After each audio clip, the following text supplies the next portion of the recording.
Alhamdulillahi Rabbil Alamin. Wabihi nasta'in fi umuri dunya wad din. Wa ashhadu an la ilaha illallah wahdahu la sharika lah, ghafiril dhanbi wa qabilit tawbi shadidil iqabi. Wa ashhadu anna Muhammadan abduhu wa rasuluhu sallallahu alaihi wa ala jami'il ali wal ashabi wa sallama tasliman katsira, amma ba'du. Qala Allah azza wa jalla: Ya ayyuhalladzina amanu taqullaha haqqa tuqatih wa la tamutunna illa wa antum muslimun. Wa qala azza wa jalla: Ya ayyuhan nasu taqu rabbakumul ladzi khalaqakum min nafsin wahidah wa khalaqa minha zawjaha wa batha minhuma rijalan katsiran wa nisaa'a wattaqullaha alladzi tasaaluna bihi wal arham innallaha kana 'alaikum raqiba. Wa qala azza wa jalla: Ya ayyuhalladzina amanu taqullaha wa qulu qawlan sadida yuslih lakum a'malakum wa yaghfir lakum dhunubakum wa man yuti'illaha wa rasulahu faqad faza fawzan 'azima. Ya ayyuhan nasu taqullaha ta'ala ittaqullaha ta'ala usikum wa nafsi bitaqwallah. Ma'asyiral muslimin, sidang Jumat rahimani wa rahimakumullah. Ketahuilah bahwa Allah Subhanahu wa ta'ala menciptakan manusia dan jin hanya untuk mentauhidkan Allah Subhanahu wa ta'ala dan mempersembahkan segala peribadatan hanya untuknya Subhanahu wa ta'ala. Allah Subhanahu wa ta'ala berfirman, "Wa ma khalaqtul jinna wal insa illa liya'budun," yang artinya tidaklah aku menciptakan manusia dan jin kecuali untuk beribadah hanya kepadaku.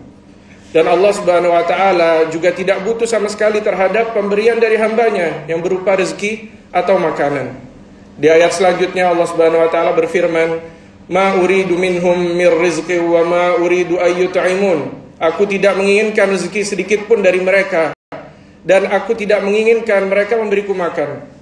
Dan Allah juga berfirman, "Innallaha huwar razzaqu dzul quwwatil matin." Sesungguhnya Allah Subhanahu wa ta'ala adalah maha pemberi rezeki yang sangat-sangat kuat, maha kuat. Dan kita juga diperintahkan untuk mengesahkan Allah Subhanahu wa ta'ala dalam penciptaan langit dan bumi dan apa yang berada di antara keduanya, yaitu dengan kita meyakini bahwa hanya Allah lah yang menciptakan semua makhluknya, dan hanya dialah yang mengatur segala perkara dari langit dengan mengutus para malaikatnya. Dan merupakan akidah atau keyakinan kita sebagai umat Islam bahwa Allah Subhanahu wa ta'ala bersemayam di atas arsy. Allah Subhanahu wa ta'ala berfirman, "Allahul ladzi khalaqas samawati wal arda wa ma bainahuma fi sittati ayyamin tsumma istawa 'alal arsy ma lakum min dunihi min waliyyin wala syafi'in afala tatadhakkarun." Yang artinya Allah lah yang menciptakan langit dan bumi dan apa yang ada di antara keduanya dalam 6 masa. Kemudian dia bersemayam di atas arsy. Tidak ada bagi kalian seorang penolong pun selainnya, dan tidak pula seorang pemberi syafaat. Maka apakah kalian tidak memperhatikan? Dan ma'asyiral muslimin rahimani wa rahimakumullah, kita juga diperintahkan Allah Subhanahu wa ta'ala untuk mengesahkan Allah dalam nama-namanya yang terindah dan sifat-sifatnya yang tertinggi. Dan kita harus meyakini bahwa tidak ada satu apapun yang mirip dengan Allah Subhanahu wa ta'ala, dan tidak ada suatu apapun yang menyerupainya. Karena seluruh namanya adalah husna, paling indah. Sifat-sifatnya adalah sifat kesempurnaan dan keagungan. Allah Subhanahu wa ta'ala berfirman tentang dirinya, "Laisa kamitslihi syai'un wa huwas samiul basir." Tidak ada sesuatu apapun yang serupa dengannya, dan Dia maha mendengar lagi maha melihat. Dalam hal ini kita harus meyakini bahwa sifat penglihatan dan pendengaran Allah merupakan sifat yang sesuai dan pantas dengan keagungan Allah dan kesempurnaan Allah Subhanahu wa ta'ala. Dan Allah Subhanahu wa ta'ala juga berfirman tentang dirinya, "Walillahil asmaul husna fad'uuhu biha wa dharul ladzina yulhiduna fi asma'ihi sayujzauna ma kanu ya'malun." Yang artinya hanya milik Allah lah asmaul husna, maka berdoalah kalian kepadanya dengan menyebut asmaul husna tersebut, dan tinggalkanlah orang-orang yang menyimpang dari kebenaran dalam menyebut nama-namanya. nanti mereka akan mendapat balasan terhadap apa yang telah mereka kerjakan. Dari ayat ini menunjukkan bahwa wajib bagi kita umat muslim untuk beriman kepada seluruh namanya yang terindah dan seluruh sifatnya yang tertinggi. Dan haram bagi kita, bagi siapapun untuk mengingkari salah satu dari nama ataupun sifatnya. Karena perbuatan pengingkaran tersebut menyebabkan pelakunya terjatuh dalam perbuatan kekafiran. Waliyadzubillah. Ma'asyiral muslimin, sidang Jumat rahimani wa rahimakumullah. Semua umat manusia telah Allah utus Rasul kepada mereka, dari Nabi Adam alaihissalam sampai Nabi kita yang mulia Muhammad sallallahu alaihi wasallam, untuk memerintahkan kepada umatnya bahwa sembahlah Allah dan jauhilah segala sesembahan selain Allah subhanahu wa ta'ala. Allah berfirman, walaqad ba'athna fi kulli ummatin rasula an i'budullaha wajtanibut taghut faminhum man hadallahu wa minhum man haqqat alaihi dhalalah fasiru fil ardi fanzuru kaifa kana aqibatul mukadzibin, yang artinya, dan sesungguhnya kami telah mengutus Rasul pada tiap-tiap umat untuk menyerukan sembahlah Allah saja dan jauhilah taghut itu. Maka di antara umat itu ada orang-orang yang diberi petunjuk oleh Allah, dan ada pula di antaranya orang-orang yang telah pasti kesesatan baginya. Maka berjalanlah kamu di muka bumi dan perhatikanlah bagaimana kesudahan orang-orang yang mendustakan Rasul-Rasul Allah subhanahu wa ta'ala. Maka setiap Rasul yang datang mendakwahkan akidah ini, akidah Islam, dan setiap kitab yang Allah turunkan dari langit untuk menjelaskan akidah tersebut, yaitu menjelaskan apa yang diinginkan dan apa yang membatalkan akidah ini atau yang menguranginya, ya kita harus memprioritaskan dan menyisihkan waktu kita untuk mempelajari akidah ini. Karena barang siapa yang berakidah dengan akidah ini secara benar yaitu dengan mengesahkan Allah subhanahu wa ta'ala dan menjauh dari segala peribadatan kepada taghut atau sesembahan selain Allah, ya, dengan ini akan mendapatkan kekhususan yang sangat istimewa, yaitu apa? Kebahagiaan di dunia dan akhirat. Kenapa? Karena Allah subhanahu wa ta'ala berfirman di surat Al-Baqarah ayat 256, فَمَنْ يَكْفُرْ بِالطَّاغُوتِ وَيُؤْمِنْ بِاللَّهِ فَقَدِ اسْتَمْسَكَ بِالْعُرْوَةِ الْوُثْقَى لَا انفِصَامَ لَهَا وَاللَّهُ سَمِيعٌ عَلِيمٌ, yang artinya, barang siapa yang ingkar kepada taghut dan beriman kepada Allah, maka sesungguhnya ia telah berpegang kepada buhul tali yang amat kuat, yang tidak akan putus. Dan Allah mendengar, Allah maha mendengar lagi maha mengetahui. Dan Allah subhanahu wa ta'ala juga berfirman di surat An-Nahl ayat 97, Man amila salihan min dzakarin aw untha wa huwa mu'min falanuhyiyannahu hayatan thayyibah wa lanajziyannahum ajrahum bi ahsani ma kanu ya'malun, yang artinya barang siapa yang mengerjakan amal soleh, baik laki-laki maupun perempuan, dalam keadaan beriman, maka sesungguhnya akan kami berikan kepadanya kehidupan yang baik, dan sesungguhnya akan kami beri balasan kepada mereka dengan pahala yang lebih baik dari apa yang telah mereka kerjakan. Ma'asyiral muslimin rahimani wa rahimakumullah, kita harus mengetahui apa itu macam-macam ibadah agar kita tidak terjerumus kepada kesyirikan. Karena ibadah hanya hak Allah subhanahu wa ta'ala dan tidak boleh dipalingkan kepada selain Allah. Yaitu contoh-contoh ibadah adalah salat, zakat, puasa, haji, berbicara jujur, menunaikan amanat, berbakti ke orang tua, silaturahim, menepati janji, amar ma'ruf, nahi mungkar, jihad melawan orang kafir dan munafik, berbuat baik kepada hewan, anak yatim, fakir miskin dan gelandangan, berdoa, berzikir, dan membaca kitab, juga mencintai Allah dan mencintai Rasul sallallahu alaihi wasallam, takut kepada Allah dan bertaubat atau kembali kepada Allah subhanahu wa ta'ala, juga menyembelih, bernazar, meminta perlindungan, pertolongan, istighatsah, semua ini hanya boleh dipersembahkan kepada Allah subhanahu wa ta'ala dan haram untuk selainnya. Merupakan ini kesyirikan kalau dipalingkan kepada selain Allah subhanahu wa ta'ala. Dan keadaan sebaliknya akan menimpa orang yang gagal dalam menegakkan tauhid, yaitu mengesahkan Allah subhanahu wa ta'ala, dan masuk ke dalam jurang kesyirikan dan keimanan yang rusak, ya, di mana Allah akan menghapus seluruh amalan mereka seumur hidup.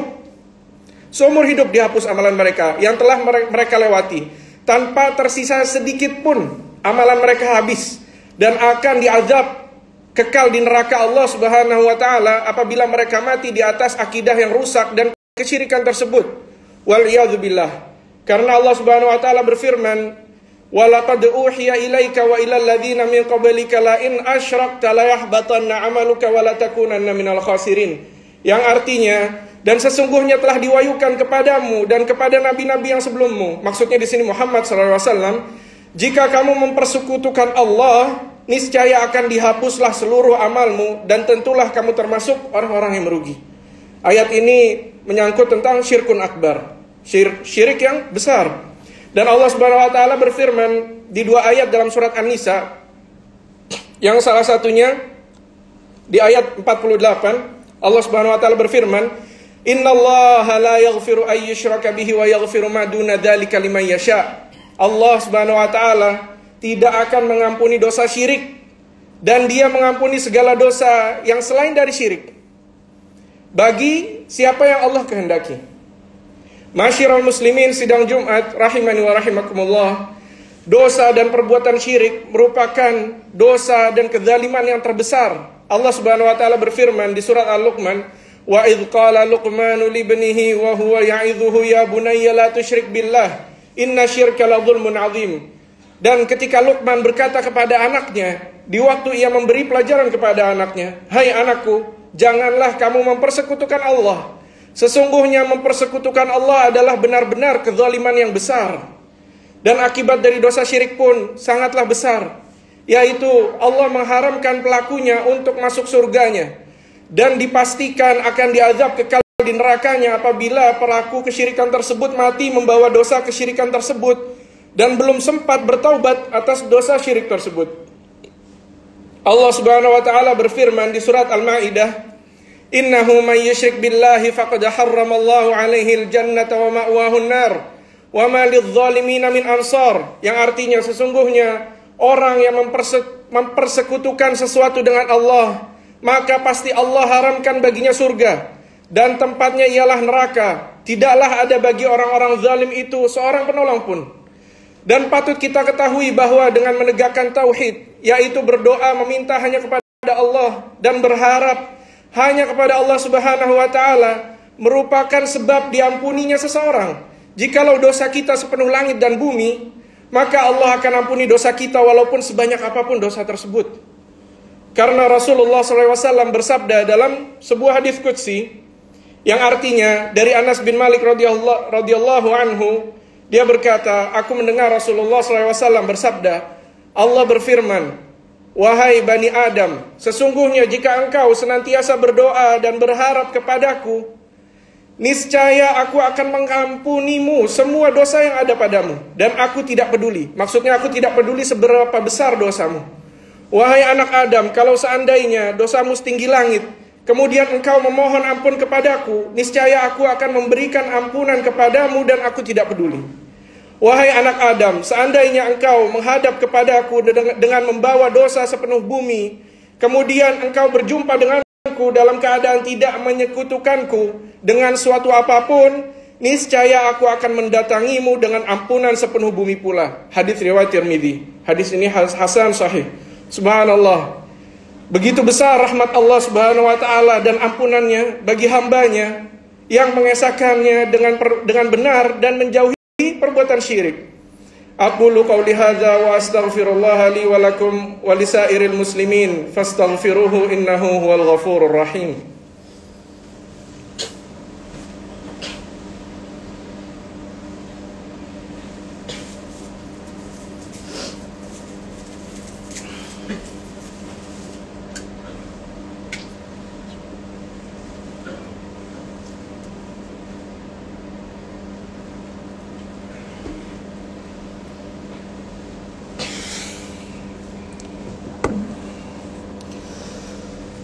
Alhamdulillah ala fadlihi wa ihsanih, wa ashkuruhu ala taufiqihi wa amtinanih, wa ashhadu an la ilaha illallah wahdahu la syarika lah, wa ashhadu anna Muhammadan abduhu wa rasuluhu sallallahu alaihi wa ala alihi wa ashabihi wa sallama taslima katsira, amma ba'du.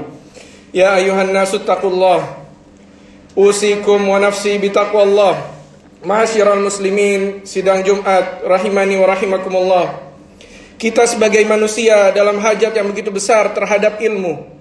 Bahkan hajat kita terhadap ilmu agama ini jauh lebih besar dibandingkan hajat kita kepada makanan dan minuman. Karena setiap detik yang kita jalani untuk beramal di dunia ini, maka setiap detik itu pula kita membutuhkan ilmu tersebut.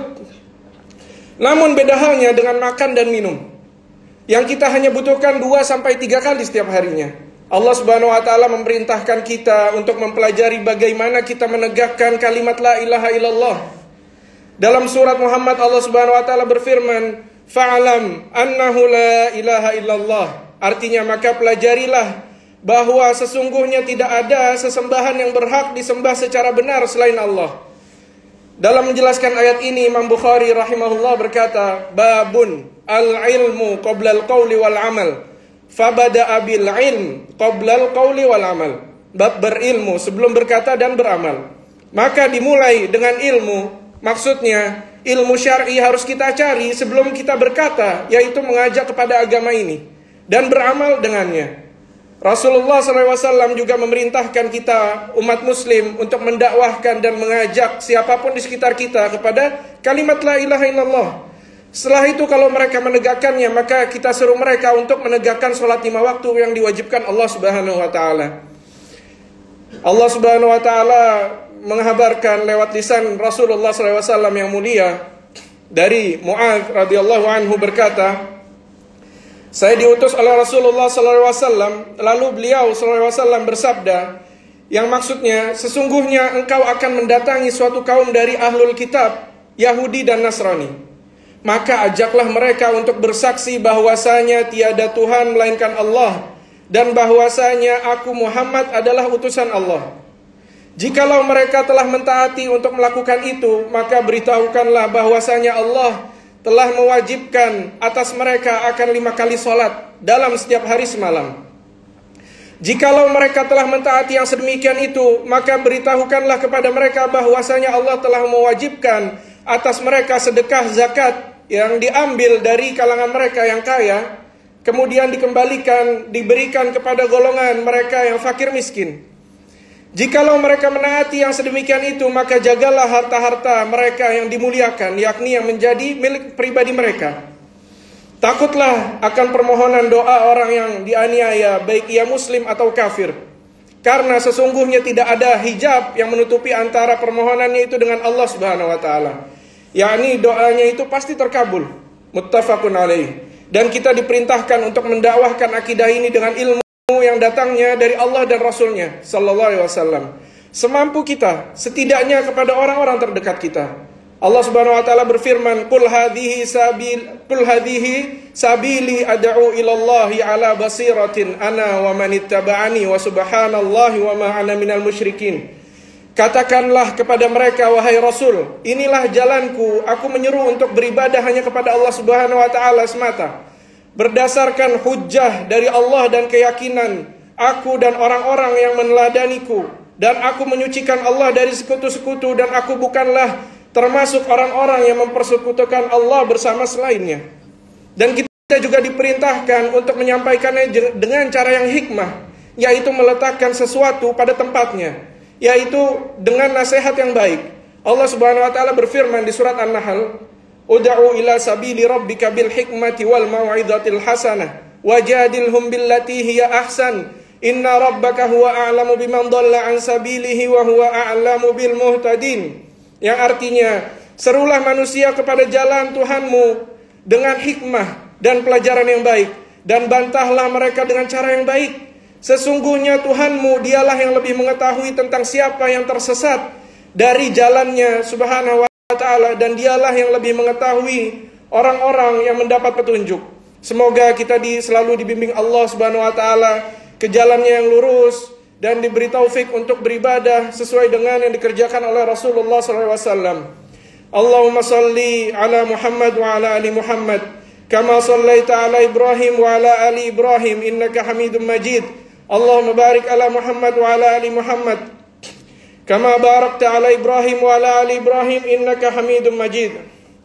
اللهم اغفر للمسلمين والمسلمات والمؤمنين والمؤمنات الأحياء منهم والأموات. اللهم إنا نسألك الهدى والتقى والعفاف والغنى. اللهم آت نفوسنا تقواها وزكها أنت خير من زكاها أنت وليها ومولاها. اللهم فرج هم المهمومين من المسلمين ونفس كرب المكروبين وقض الدين عن المدينين واشف مرضانا ومرضى المسلمين وارحم موتانا وموتى المسلمين. اللهم أصلح ولاة أمورنا. اللهم أصلح ولاة أمورنا. اللهم أصلح ولاة أمورنا.